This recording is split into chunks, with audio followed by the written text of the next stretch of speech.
Welcome to the Revenue Marketing Report powered by Caliber Mind.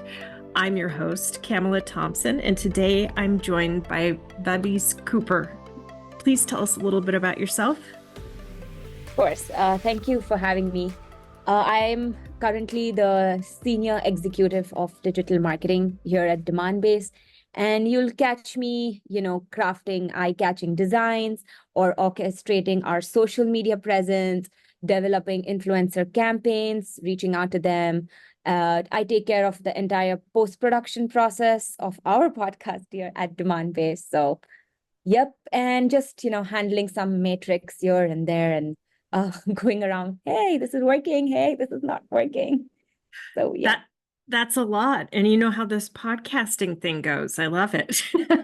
There's a lot of work on the back end, huh? Yeah, totally. I get you. So today I'm excited, since you are someone who looks at the metrics and does look at what's going on. I would love to hear from you what is and is not working in social media today. And I know folks' ears perked up when they heard influencer. Don't worry, we're going to cover that tomorrow. So let's get into social media. Awesome. So what I think works, one main thing is authenticity. A lot of people just post anything under the sun, and it's really hard nowadays to get like authentic content and build that trust. So that is something that is something that people should work on and focus on while they are developing their strategies. The other thing I think that works is visual content. People no longer really want to read a lot of long text or an ebook, which is really all text and no infographics. Video content performs really, really well, especially short snippets. That definitely works, especially when there's a story told in it. People say, oh, storytelling, but it's hard, to, say that story in a minute or two, because that's the attention span now of the audiences. So it's hard, which is where I feel probably some user-generated content can help, where you're just okay, you know what do you think about it? And customers usually have success stories, and they've actually felt that entire thing, that entire process. So their stories, in a video format performs really, really well. Also, I think personalization, and I don't mean go into Chat GTP, write some stuff up, or I've seen people, they just go on LinkedIn and they copy paste people's about sections and they just write, they personalize things like that. I got a mail once saying, hey, Vahbiz, I checked out your Insta content and I loved it. And I have 0 posts on my personal Instagram. Yeah. So I was like, what exactly were you checking? So people should actually do their homework.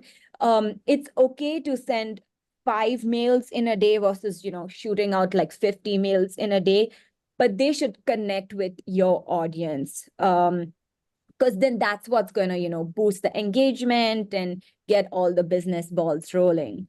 So that is definitely something that you should focus on. And of course, influencer collaborations, where they speak about what they like about your product, and, they tell their perspective of what you've got to offer.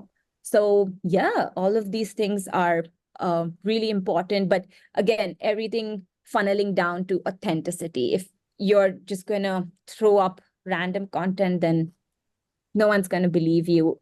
You might get a few followers in the start, but then people will start realizing that you're faking it. Yeah. I love this. So let's break this into 2 parts. One is what works, actually 3. So let's talk about what works for company pages. And this gets tricky. So I'd love to nerd out with you over that. And then we'll go to kind of the individual side and then prospecting, because we get so many of those prospecting messages. So let's start with company pages.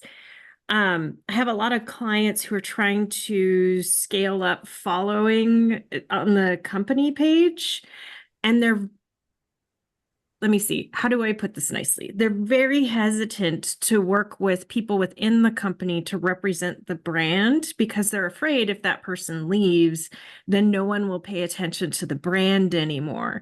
How do you coach people around this scenario? So firstly, always, I mean, unfortunately, always have a backup, your Mhm. backup plan, like your plan B. That definitely needs to be there. And usually companies have like one face for their social media brand, like if it's TikTok, for example. Utilize more people, like if you're holding up like a sales persona campaign. So ideally take like an SDR or an AE to make those TikTok videos versus like your social media manager, because there's already a lot on his or her plate. So, Yeah. taking that takes off load, and then you know that you're getting like proper content, because then that's like an SDR saying it or an AE saying it. So you're not like just dependent on one person. And also, I think when it comes to company pages, a lot of time actually goes into research, like what exactly your audience is looking for, like what do they want to hear, what do they want to like talk about as well, like back to us. And I mean, sometimes it's like we think that, oh, this post is going to get us a lot of engagement, there's going to be like comments rolling, and we see that there's nothing. Yeah. Sometimes we have like really good leaders talking about like really good content, and we believe in that content, and we're like, this is going to knock it out of the park. But unfortunately, it doesn't. And just a random post like, oh, I mean, it's Friday and this is like our small newsletter, would perform so well. Yeah. So it's really hard to, analyze that, but a lot of research is definitely, required when you do that.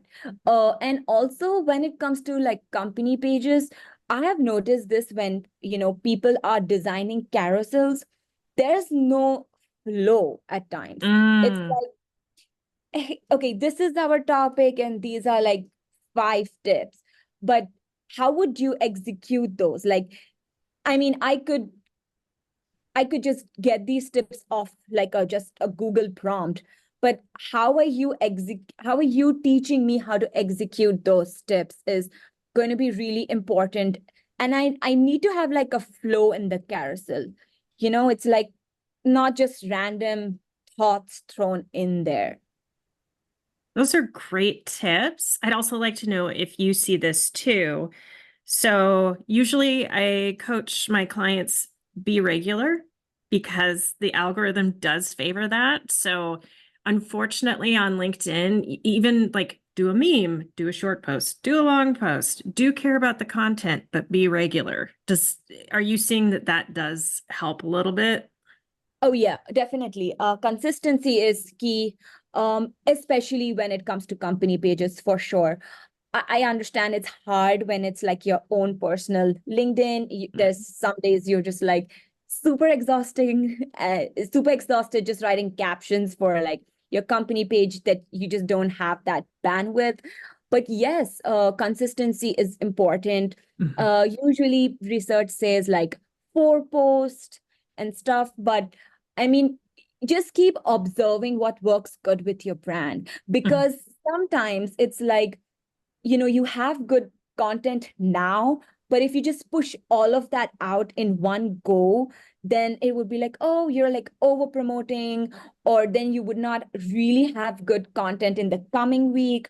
So like scheduling that, but at the same time giving the audience like that breathing space to consume it is also like super important. So other things I see, just would love to have you verify that it's not just me. So, platforms, they change their algorithm all the time, but what we're seeing consistently from LinkedIn is that they do tend to favor individual contributors over company pages. Yeah. And there are a few things we can do. Like I noticed that anytime we do an in-person event and we're on the company page and we're tagging everybody there and getting some engagement, those posts do really well. Have you seen other things where you can kind of pull in the audience and get a little extra, I don't know, lift on a post? Oh yeah, sure. So we noticed that as well. They do perform pretty well. The strategy that we use sometimes is, we convert our content. Like if we have a blog and we have that blog that is highlighting our influencers, what we do is we just make a carousel and we just showcase our influencers over there, and we tag each and every single one of them who are a part of that carousel. So Love when it. they share it and when they, promote it, it gets us engagement. And of course, we do give a little something to them as well. Like, hey, do you want some cookies maybe? Yeah. Yeah. So it's like good for them as well as the brand. And yep, that also like gives them, like a feel good factor. Like, oh, Mhm. we are a part of something big. Yeah. Yeah. I love it. It's so good. And then LinkedIn has pretty good analytics on content engagement and which posts worked. You want to talk about that maybe just a little bit? Yeah. So mostly carousel type posts work the best. They get us the most engagement.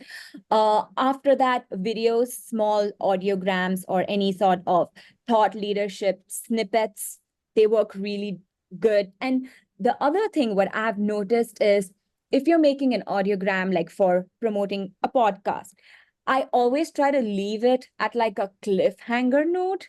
So it gets that curiosity rolling. Like, okay, what does the guest have to say next? So yeah, those sometimes when you just leave it at that cliffhanger sort of a thing, those posts perform really well too. Other like thought leadership posts uh after that, and again, like the least performing ones are just plain text sometimes, or like code cards. Yeah, like just no animation sort of a thing works the least. So what I'm loving is that you're emphasizing a lot of value add content that's not a sales push. So what kind of distribution between promotional and non-promotional, self-promotional content do you usually recommend? Um, Honestly, I feel like a lot of times, many organizations, they just use like the push strategy where they're like, oh, we came up with this new product, or this is what we offer now, and this is like a value add. And what I think they tend to forget is that their competitors are doing the exact same thing. So I feel like sometimes you just have to create posts that are like a reminder, like, hey, we're here. And like if we come to know like there's this problem that customers are facing, and we have like a guest on a podcast who's talking about it, or like a guest who's written a blog about it, so we just use that snippet to say, hey, this is the problem and we hear you. So it's not like all salesy and pushy, like, hey, we have this or we have that. Of course, you have to do that when you're like launching a product or sometimes in between. But most of the times, companies are all up like, hey, this is something new, or hey, this is like a product, or would you like a demo? And you can only learn so much in a demo about a company unless you're like you know giving them an entire trial run, which is super rare. So yeah, if you're just like being present and saying like, hey, this is me, and I know that this is the problem you're facing, and I know that I can solve it because I did it with XYZ. So you've like made the cold lead a warm lead without really doing much. Mm-hmm. Mm-hmm. Yeah, and you can use influencers as well and their stories, or like webinars sometimes to just, talk about it. Like, hey, you know what? I used XYZ product and this is what I got. Or you can just promote that like their sales, the customer sales stories as infographics. Like, hey, this is what happened, and if you want to make money, we're here. Yeah. Focus on results first. Don't hide the punchline. Tell a story. What I would love to hear from you. So what I've coached people, and I don't know if this is wrong now because things change over time. In the past, I noticed people are really picky about audio quality, but they're not as finicky when it comes to video. So if you can get a really good iPhone, just your customer authentically talking about something, the video quality doesn't matter quite as much. Now, if you could have a high production value come in, even better. But what do you feel about just getting that authentic piece however you can? Yeah. I mean, sometimes we have guests and they share like really good content, and we do not just want an audio going out because that video gives that impact. But yeah, we do face that as well, where the video quality isn't that good. So what we tend to do is we tend to use stock images to support that. So we still have something that is good and, of quality, but you're not missing out on the content. And yeah, I mean, those posts have also performed like pretty good on our LinkedIn at times. But yeah, sometimes it just doesn't work at times where, it's glitchy, and they're like, the person hasn't completed like the sentence in whole, and this like the first sentence is really good, but if I cut it here and like join that, would it really make sense, or should I just keep it as it is? And again, like when you're promoting on Instagram, sometimes it's hard when it goes like above a minute, because the person's just gonna swipe up on your reel. So yeah, those things get hard, but use stock images or stock videos at that time, so you're not like losing out on the visual aspect of the post. Well, I know I've gotten a lot of ideas going in my head for my own clients, and I hope marketers out there their brains are spinning the same way. So thank you so much, and thank you for joining us tomorrow when we'll talk about influencer marketing. Listeners, thank you so much for tuning in to the Revenue Marketing Report. Please tell 2 friends, subscribe, download, whatever you can helps. And for those of you looking for more great content like this, check out caliberbuying.com.